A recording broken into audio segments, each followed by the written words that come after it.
Hola y bienvenido, bienvenida al podcast de Sentia Libris. Hoy tenemos un episodio un tanto distinto, ya que tengo aquí conmigo a Verónica. Hola Verónica. Hola. Y en esta ocasión vamos a estar en diálogo, vamos a tener una dinámica un tanto distinta, ya que vamos a hablar acerca de temas de filosofía y literatura, pero a dos voces, cosa que me parece muy interesante de introducir también aquí en el podcast. Y para presentar a Verónica, ella es graduada también en filosofía y ahora está estudiando un máster en lenguas antiguas. Y así, para calentar motores y empezar con el diálogo, ¿cuál fue el primer libro de filosofía que leíste? Pues estaba yo en bachillerato y fui a la biblioteca que había ahí y me encontré con El Príncipe de Maquiavelo. Era un libro cortito, fácil de entender y que además mi profesor de mates había recomendado, pero esto hacía ya mucho tiempo, diciendo que todos los políticos lo tenían debajo del cojín. Entonces pensé que sería interesante pues tener una idea de cuáles son los principios que rigen a aquellos que nos gobiernan, ¿no? Sí, sí. Y la verdad es que me impresionó mucho y luego me leía las meditaciones de Descartes, pero esto para prepararme para el examen de acceso a la universidad. Claro. Y me gustó un montón. Sí, justo hablábamos antes de las meditaciones de Descartes, que es una obra muy interesante, quizás incluso para empezar a leer filosofía, ¿verdad? Porque aunque estemos ya en la modernidad, es una obra que parte de cero y que está pensada también para seguir un itinerario muy concreto, ¿verdad? Sí, exacto. Empiezas desde el sentido común, ¿no? Y lo vas cuestionando y construyendo un nuevo edificio filosófico, como el mismo Descartes se propone hacer, sí. Y tardó 10 años en escribirlo, o sea que ha tenido mucho cuidado con las palabras que puso ahí y la manera como comunicaba sus ideas. Y además, como has dicho tú, es un texto que fundamentó toda la filosofía que vino después, ¿no? Sí. Bueno, creo que es interesante quizás para iniciarse también en filosofía, ¿no? Como como el probar las aguas. Porque al final Descartes nos incita a hacer una introspección y a leer cada meditación de una forma pues muy concreta, ¿no? Está pensado para eso, para leer la primera meditación, luego dejar pasar unas semanas, leer la segunda y de alguna manera pues empezar a ser tú mismo el que cuestiona las ideas y empieza a fundamentar pues nuevos conceptos, un nuevo edificio de pensamiento al final. Es muy interesante, creo que condensa mucho un espíritu filosófico y es una buena experiencia. Totalmente. Sí. Y en este sentido, así como hablábamos de las meditaciones, de este partir de cero y empezar a construir conceptos, yo tengo, muy claro que la carrera de filosofía fue algo así para mí y creo que para muchas personas, el entrar con unos conceptos en la cabeza o incluso con un cierto sesgo hacia determinados autores o autoras y acabar pues igual con todo lo contrario, ¿no? Con un pensamiento completamente opuesto. ¿Tú cómo viviste esto? ¿Qué fue quizás lo que más, te cambió de la carrera o lo que más te impactó? Pues personalmente Platón. Pero claro, te vas definiendo mucho, ¿no? O sea, en primero ves a la gente de filosofía, suelen ser personas muy abiertas, muy interesadas y curiosas, y poco a poco van pues eligiendo y encontrando un camino que igual es más acorde a su modo de ser y les da un modo de ver el mundo, ¿no? Y esto pues te transforma mucho y vas pues, realmente entrando en un cierto carácter, ¿no? Y entonces la gente de cuarto ya está muy definida por el modo de vestirse, el modo de hablar. Sí. Claro, pasas por una fase incluso de cuestionamiento, pero también de transformación. Al final creo que es también parte de un proceso filosófico de cuestionar tus propias ideas, de simpatizar igual con otras que no te planteabas. Y al final la filosofía tiene el poder de cambiar mucho a las personas, ¿no? Eso es algo como muy, muy propio de la disciplina. Sí. Claro, te da unos ciertos principios y tú te los planteas hasta el límite y si estás realmente convencido, pues intentas el máximo que puedes vivir con base en ellos, ¿no? Y esto implica un modo de actuar. Sí. Bueno, incluso un modo de vida, ¿no? Al final, si estás comprometido realmente con, ya sea la filosofía, pero ya más allá, tus ideales. Claro. O tu modo de ver el mundo, pues eso transforma completamente tu forma de vivir. Vives de otra manera. También una cosa que hemos hablado, que es interesante cómo la carrera también te enseña a ver las cosas de otra forma, pero sobre todo a expresarlas de otra forma, a ser mucho más ordenado con lo que dices, tener mucho más cuidado con lo que expresas. Sí. Y en este sentido, a la hora de... Hablábamos también a la hora de escribir, ¿no? De comunicarte. Es una cosa importante también. Sí, claro, estábamos comentando esto, ¿no? De que a través de la filosofía lees mucho y te fijas mucho en el orden, en la estructura de los textos, en la motivación que está detrás de este orden, ¿no? Y de las palabras que se usan, porque los matices están ahí por una razón, ¿no? Son también muy importantes. Bueno, esto te permite a ti luego ordenar a tus propias ideas y también a percibir cómo piensan las otras personas, ¿no? Sí. Yo también una cosa que he notado mucho es que también esto te ayuda a ser quizás más empático, en el sentido de que eres más consciente también de los argumentos de otra persona y que puedes llegar a comprender más otras formas de pensar que son muy distintas a la tuya, como que te puede abrir más la mente o tiene esta potencialidad de que seas capaz de comprender más allá, ¿no? De lo que igual instintivamente tú estás de acuerdo o no, pero... O igual incluso al revés, ¿no? A veces también te puede volver más dogmático. Sí, completamente. Sí. Depende mucho también de la actitud de la persona o... No sé, es curioso también ahí. Sí. Pero en general yo creo que lo que has dicho es muy cierto. La filosofía te da como un panorama más amplio, ¿no? Sí.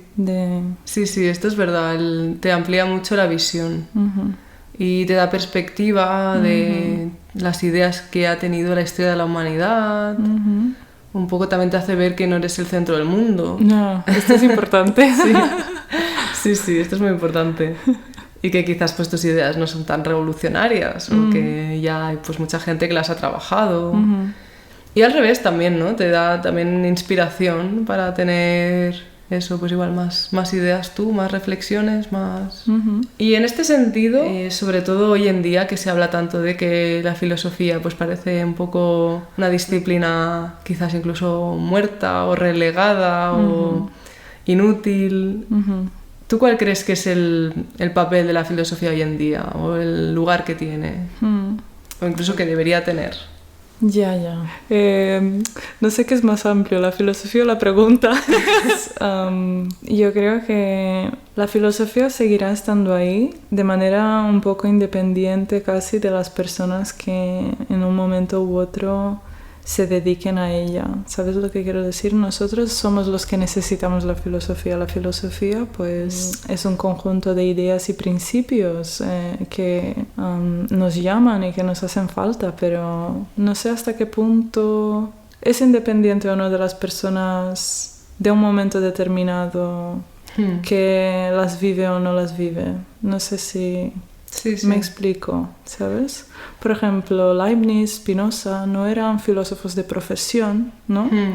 Pero son filósofos de primera categoría, ¿no? Sí, bueno, también es que esto a mí me parece muy curioso porque cuando se dice que la filosofía no sirve para nada, ya solo esta afirmación implica cierta fundamentación filosófica, claro. Ciertos principios o al menos cierto criterio. Sí. Y para tener este criterio estás haciendo filosofía, ¿no? Sí.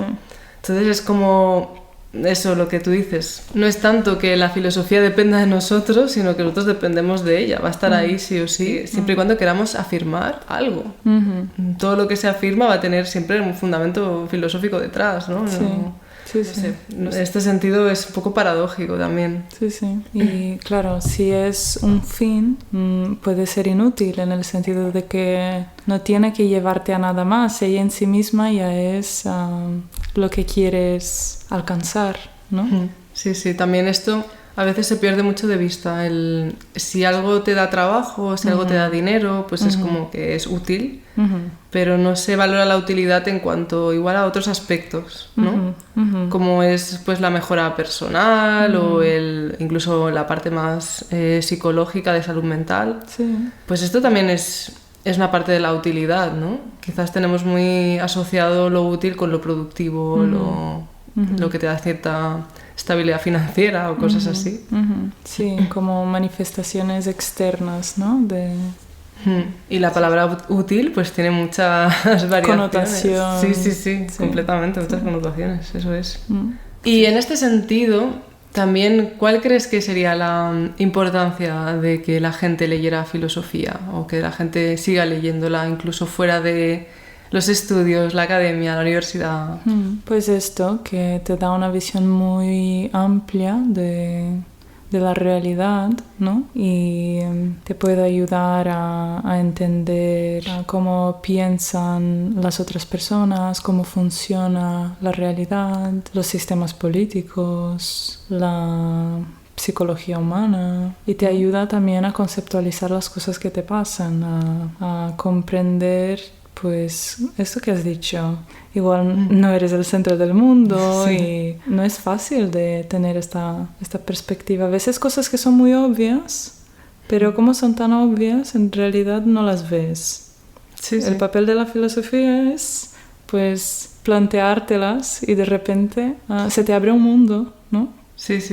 Bueno, esto es algo que he escuchado que está muy en boca de todos últimamente, al menos en el sector de la filosofía, que es que si tú no te cuestionas tus propios principios, si tú no te planteas cuáles son, alguien lo hará por ti. O sea, al final, si tú no tienes esta intención, que es puramente filosófica en el fondo, ¿no? Pero de tener unas bases, unos fundamentos para lo que es tu persona o incluso tus principios, como vulgarmente se dice, ¿no? Tener principios, pues tendrás los que te hayan inculcado o los que la sociedad te diga, incluso pues lo que la sociedad de consumo te esté proyectando, ¿no? Entonces, en este sentido, es muy importante también tener perspectiva filosófica para saber dónde estás tú y qué es lo que tú consideras como un principio que te guía, ¿no? En la vida. Totalmente, muy de acuerdo. Y en este sentido, también es cierto que la literatura clásica, por ejemplo, se dice, sobre todo pues toda esta parte de más sensacionalista, ¿no? Pues que los jóvenes no leen o que la gente en general ha dejado de leer pues clásicos. Claro, yo ahí me pregunto dónde está el papel de leer filosofía, porque si ya hay esta idea de que la gente no lee los clásicos, o sea que también es debatible porque últimamente parece que hay también un poco de resurgir, ¿no? De estos libros, pero sí que es verdad que la filosofía muchas veces no se tiene en cuenta cuando se habla de libros. Se ve como algo más, quizás, como quien ve un manual, algo más técnico, más alejado, dedicado solo para profesionales. Y en este sentido, me gustaría hablar un poco de también la importancia de leer filosofía como tal, que hay textos de todo tipo, ¿no? Hay textos más accesibles, otros muy complejos, que incluso después de muchos años pues siguen siendo oscuros. Pero yo creo, al menos esta quizás es mi opinión más personal, pero yo creo que las personas que ya leen y que les interesa la lectura, también pues el interés por los clásicos o por textos más difíciles, creo que también es interesante pues la lectura de filosofía, ¿no? De algunas obras de filosofía. Creo que puede cambiar mucho pues la forma en la que una persona se acerca a los textos e incluso como herramienta para abordar mejor pues una buena argumentación, tener las ideas más claras, etcétera, etcétera, ¿no? Yo al menos veo mucho esta conexión entre lo que es leer filosofía y salir con una comprensión lectora mejorada, pero también con una capacidad de expresarse pues mucho mayor. Y en este sentido no sé si compartes la idea o tienes algunos pensamientos distintos. Es una buena pregunta. Sobre todo si lees a textos muy estructurados, yo creo que esto te puede ayudar mucho. Pero hay algunos filósofos que te lían más que no ayudarte, ¿eh? La verdad. Hay un poco de todo.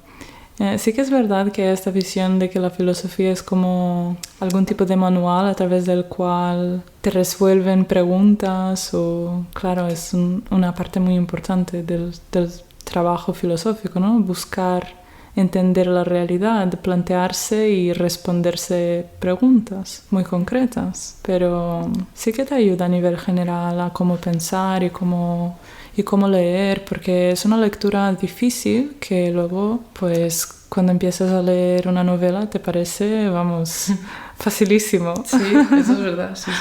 Bueno, también quizás depende mucho de la obra en sí, ¿no? Porque hay mucha tendencia a leer a Nietzsche, por ejemplo. Sí, que es muy difícil. Es muy difícil leer a Nietzsche. En particular. Sí. Y yo he contado alguna vez que la primera obra que leí fue El ocaso de los ídolos, de Nietzsche, que es un librito cortito. Sí. Pero claro, cuando eres adolescente, pues te llama la atención. Nietzsche es alguien muy impresionante, ¿no? Sí. Y yo creo que empezar por Nietzsche, puede ser un error a la vez que no, porque igual te despierta pues el interés por la filosofía. Claro. Hay autores que consiguen mucho despertarte este interés, aunque quizás luego los vayas abandonando, ¿no? En este sentido, pues creo que Nietzsche es un autor que impresiona mucho y mucha gente quiere leerlo, porque tiene unas ideas pues muy radicales, también una forma de escribir muy buena, y en este sentido pues creo que muchas personas se aproximan a él. También tiene un valor literario quizás mayor. Claro, es que la filosofía también, además de manuales, también puede estar hecha en forma de ensayos, o la misma literatura puede ser muy filosófica, ¿no? Sí, Dostoyevsky es muy filosófico. Sí. Borges también. Claro. Bueno, es que con estos autores a veces yo tengo la sensación de estar leyendo más filosofía que quizás en muchos ensayos de filosofía como tal, ¿no? Yeah. También pienso pues eso en un Kafka y sí, sobre todo Dostoyevsky es un autor muy profundo en cuanto a temas morales, e incluso metafísicos también, es un autor muy profundo, profundo. Sí. Y en este sentido, pues hablando de los textos de filosofía, hemos hablado ahora de Nietzsche, de Descartes, pero también creo que hay algunos otros autores o quizás obras, Nietzsche quizás no tanto, pero algunas obras que sean interesantes como para leer, que creas que cualquier lector puede coger y hacer un poco de esfuerzo y obtener algo guay de esa obra de filosofía. Los diálogos socráticos de Platón son una buena puerta de entrada, ¿no? El Laques, por ejemplo, es muy divertido. Es como si fuera una comedia. Estando hecha en forma de diálogo, pues es más próximo y ves una preocupación no del filósofo que te está explicando su sistema filosófico, sino de pues un intercambio, ¿no? entre personas, alguien intentando entender alguna cosa. Sí. Y de esto se trata la filosofía realmente, ¿no? En espíritu, entender. Sí.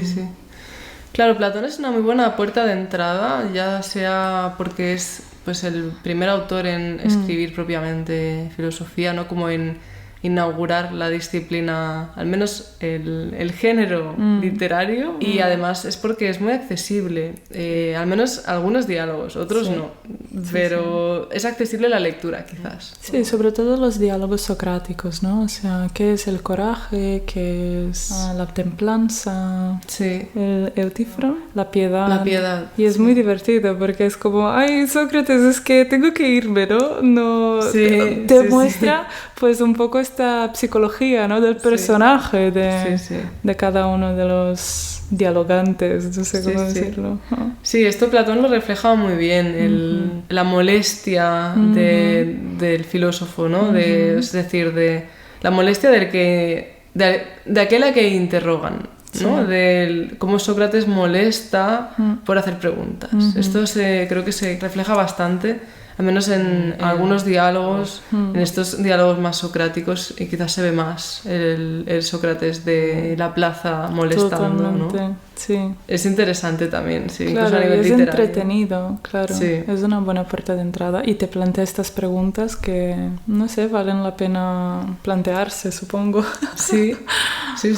O al menos tener como una noción, ¿no? de cómo se pueden pues argumentar ciertas cosas, de qué pasos se dan. Sí, sí. Yo veo muy interesante leer los diálogos para ver cómo es el fluir del pensamiento filosófico, de cómo siempre necesitamos pues una argumentación o una fundamentación para sacar ciertas conclusiones.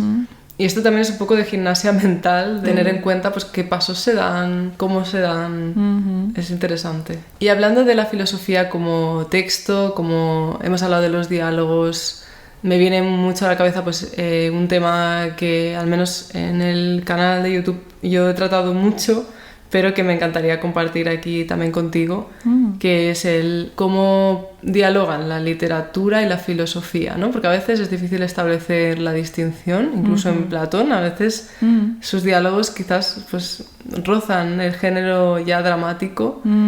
¿Tú no sé, qué intuición tienes o qué pensamiento tienes al respecto? Ya, es una muy buena pregunta.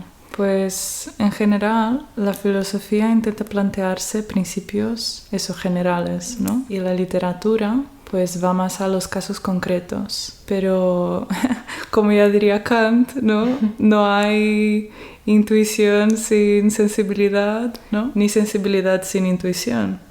La primera está ciega, la otra está vacía. Sí. O sea que no hay manera, son dos maneras de utilizar el lenguaje que se complementan mutuamente, ¿no? Es como si la filosofía fuera la estructura, quizá argumentativa, ¿no? Y la literatura son la materialización, los huesos, la carne, que de alguna manera encarna esta idea y la demuestra y la lleva a la vida real. Sí, sí. Al final la filosofía parece que está como siempre de fondo, ¿no? Es como un poco el esquema sobre el que se sustenta pues incluso ciertas tramas o ciertas historias. Y también, pues eso, muchos de los ejemplos que vemos en literatura tienen un trasfondo filosófico, pero es un poco también, sí, como comentas, ¿no? Que en la literatura siempre hay el caso concreto. Hay como un poco la personificación de una idea o de un planteamiento filosófico al final. Sí, sí. ¿Tú crees que la literatura tiene un poder mayor, menor o incluso igual para transmitir ideas filosóficas? Esto es una pregunta trampa. Un poco. Es lo que he dicho, voy a ser muy neutral, son complementarias. Y al final pues va un poco del temperamento de cada uno también, que es lo que le llama más, ¿no? Sí. Bueno, y en este sentido creo que la literatura consigue llegar a más gente, porque siempre que estamos en un terreno más tangible, en el que las personas pueden más empatizar, incluso simpatizar, yo creo que esto es más humano y llega más a la gente, y en cambio la filosofía pues parece que está eso más en las nubes y que no toca tanto el mundo real.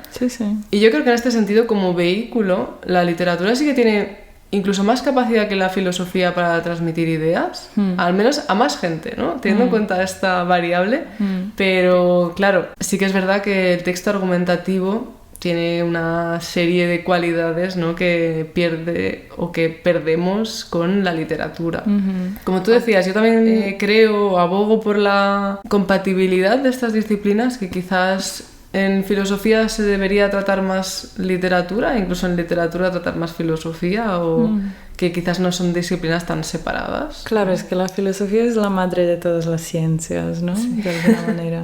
Tales, Anaxágoras, ¿eran filósofos o eran físicos? Pues un poco los dos. Pitágoras también, el teorema de Pitágoras es matemático. Platón escribía de manera maravillosa. ¿Era solo filósofo? Pues difícil. Aunque la literatura, como has dicho tú, puede llegar a más gente, pues es muy probable que los autores de esa literatura han tenido contacto con ideas filosóficas para construir a sus personajes y considerar sus motivaciones. El caso paradigmático de Dostoyevsky, quizás no tienes que tampoco saber sus antecedentes, pero está claro que él se basaba en ideales filosóficos, en premisas puramente filosóficas. Y bueno, también luego Nietzsche se inspiró mucho en él. Claro. Que ahí también la literatura y la filosofía a veces comparten ideas. Bueno, Nietzsche era un filólogo clásico de profesión y de formación, ¿no? Sí, esto a veces se pasa mucho por alto, pero él era filólogo realmente de carrera. Sí, sí. Y sus estudios eran principalmente clásicos. Tiene los aforismos que recuerdan mucho a Heráclito. Y ya para ir cerrando, un tema que está como muy implícito en todo lo que hemos hablado, que lo hemos ido diciendo aquí y allá, pero que esto también habíamos hablado y bueno, se habla mucho, está sobre la mesa de forma constante, es la pregunta por la utilidad. Yeah. Cuando se mira hacia las letras, sobre todo con la filosofía pasa mucho, siempre hay esta pregunta, ¿no? De ¿para qué? O ¿por qué? O ¿qué papel tiene hoy en día? Hay muchos prejuicios, creo que cada vez menos, o al menos eso espero, pero hay esta pregunta siempre, ¿no? De qué utilidad tiene. Y bueno, ¿tú qué crees ya de la pregunta como tal? Pues para intentar dar una respuesta sistemática, que igual no es muy del formato del diálogo, ¿no?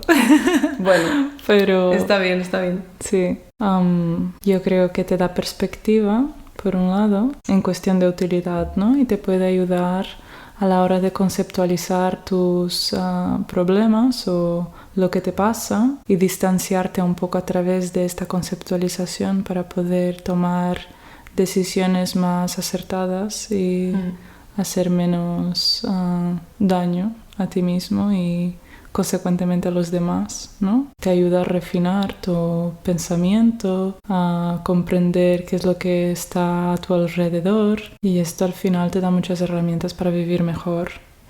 Simplemente el hecho de plantearte cuál es la mejor manera de vivir es una pregunta, sí, es una pregunta filosófica, fundamental, sí. ética. Sí, sí, sí. Y que todos supongo que nos la planteamos, ¿no? No sé, o... Sí, sí, sí. Claro, muchas veces cuando se habla de utilidad es como que a veces yo creo que perdemos de vista lo más fundamental o esas preguntas que nos hacen humanos, ¿no? Como la que tú has dicho de cómo vivir bien. Esto es algo fundamental porque lo que vamos a estar haciendo toda nuestra vida es precisamente vivir. Sí.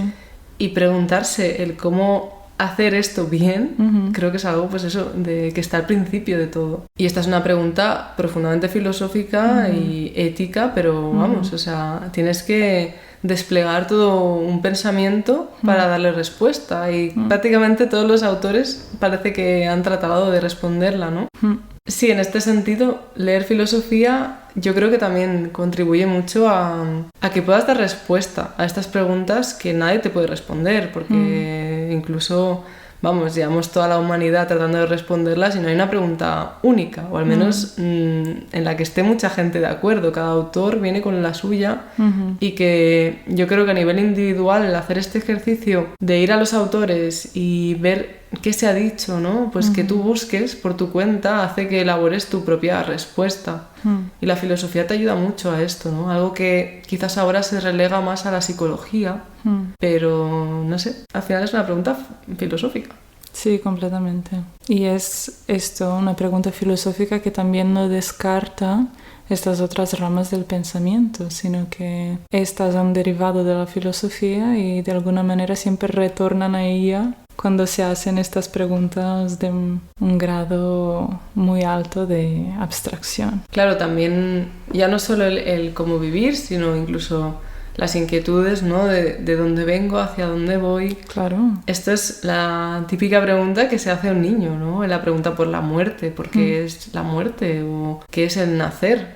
Que parece algo muy obvio, porque todos tenemos lo que parece ser una respuesta, pero que en realidad no lo es, porque tampoco sabemos. Sí, sí. Y esto en Platón está muy presente, por ejemplo. Sí. Gracias o por desgracia, ¿no? Pero la muerte de Sócrates despierta todo un pensamiento alrededor de tanto de la vida como de la muerte. Totalmente. Yo creo que la muerte está muy presente en el pensamiento filosófico. Y el hecho de que reconozcas a la muerte es un shock que te hace reflexionar, pues, ¿qué hago con el tiempo que tengo? ¿Qué es esto del tiempo? ¿Cómo hago para aprovecharlo lo mejor que pueda? Claro, esto es lo muy, muy interesante de la filosofía, que luego te encuentras con posiciones muy opuestas que vienen de la misma pregunta fundamental, ¿no? O sea, somos efímeros, la muerte está ahí al lado. ¿Esto qué significa? O bien aprovecho la vida cuanto pueda, o bien pues esta vida no tiene mucho valor porque es muy momentánea. Sí, momentánea, sí. Claro, yo estaba pensando ahora en el Meditatio Mortis, esta preocupación, pero más que preocupación, es de pensar en la muerte, en tener presente que vas a morir y ser muy consciente de tu propia pues mortalidad. Sí. Y claro, hay otros autores que igual pues difieren completamente de esto, ¿no? Hay autores que es al revés, que es ¿no? El pensamiento tiene que centrarse en la vida porque la muerte es algo completamente inesperado y que no sabes cuándo va a venir. Ni qué es, ni... Exacto. Y aquí vemos como muchas ideas que a veces incluso se contradicen y uno pues tiene que saber o al menos discernir cuál es la que más se adecua a su persona o incluso le es más conveniente a veces. También eso me hace pensar en Schopenhauer, en la idea esta de que la vida pues acaba siendo siempre un hastío, ¿no? Algo doloroso, que vivir es doloroso. Sí. Esto también es un pensamiento que luego lleva mucho también a Nietzsche, incluso en un poco el espíritu del tiempo que tenemos hoy en día, este nihilismo. Sí. Y claro, esto también es toda una vía filosófica que te lleva a vivir de cierta manera. Determina mucho también el pensamiento que tengas sobre la muerte, determina mucho el cómo vivas, cómo vas a vivir. Sí, el alma es inmortal. Te planteas qué es lo mejor para ahora, pero también para el decurso de toda tu existencia eterna. Sí, ya sea una vida ultraterrena o la reencarnación. Y bueno, también esto, retornando al tema de la utilidad, creo que encaja muy bien lo que estábamos hablando con lo que más consideras como útil. También va a determinar mucho qué es lo que hagas en la vida. Yo creo que detrás de todo esto también hay mucho una concepción de qué es el ser humano, ¿no? Sí. No sé, desde una perspectiva más aristotélica, el fin último de los fines últimos es ser feliz. Y tú no puedes escapar de este destino humano de querer la felicidad. De quererla. Y luego todo lo demás son fines planteados con respecto a medios, digo, en relación a este fin. Y entonces ya piensas, vale, pero para ser feliz me hace falta dinero, me hace falta la filosofía.